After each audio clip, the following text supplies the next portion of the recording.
నేను ఆయనతో ఉండాలని. మరి నాకు ఆశ లేకపోతే ఆయనతో ఉండాలని ఉండగలుగుతాను? అర్థమవుతుందండి వాక్యం. ఆయన ఆశ కలిగి ఉన్నాడు. ఏంటి? నేను ఆయనతో ఉండాలని, నువ్వు ఆయనతో ఉండాలని. మరి ఈరోజు నీకు నాకు ఉన్న ఆశ ఆయనతో ఉండాలని ఉండాలేదండి.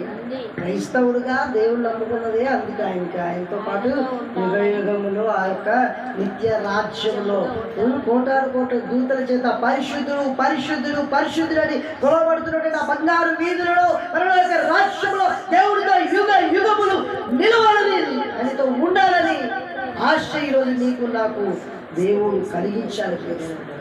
నీ గురి అది, నీ లక్ష్యం అది. ఈరోజు నువ్వు ఆశ పెట్టుకో ఆ విషయం. ఈరోజు దేవుడితో నేను ఉండాలని ఆశ నీకుందా? నువ్వు చనిపోతే ఎక్కడికి వెళ్తావు? ఈరోజు ఈ ఆత్మ ఎక్కడికి వెళ్తుంది?